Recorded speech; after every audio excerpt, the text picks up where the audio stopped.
Welcome everybody. I'm just above the Capitol steps here on Monday afternoon. We just got done with a round of voting. Later this week, we'll be voting on a very controversial bill that you've probably read a little bit about, the budget reconciliation bill that the Republican majority put together, which has caused a lot of consternation over cuts, right? We've heard myself and a lot of other Democrats, a lot of wailing and gnashing of teeth over Medicaid cuts that are very severe. They're going to push millions of people off Medicaid. Cuts to Pell Grants and food aid and so forth. But here's one really important fact that's really kind of missing from an awful lot of the discussion so far. After all these cuts, you would expect at the very least, those of us who are concerned about fiscal responsibility would be able to say, well, at least we're reducing the debt on our children.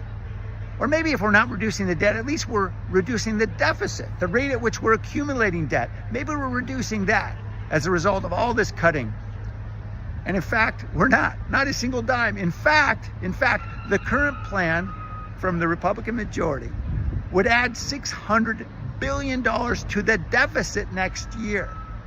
Go from 1.9 trillion to 2.5 and accelerate the rate of debt accumulation between $3 and $5 trillion, depending on how it's scored. So we're not actually getting any of the benefit of this cutting. We're just getting the pain. That is, cuts in basic programs that a lot of our residents, a lot of our neighbors critically need, and our children don't get any benefit from having less debt. Now, why are they getting more debt even with all the cuts?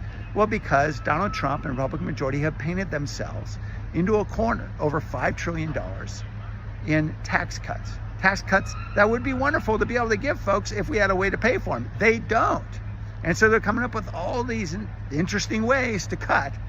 Very painful ways that will take generations for us to be able to recover from. And they're doing so actually imposing more debt on our children.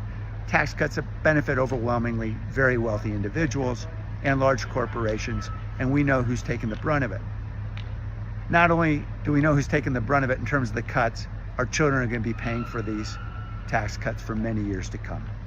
All right, I'll be back with you in a day or two when we're talking more on the next episode of Sip with Sam. Thanks.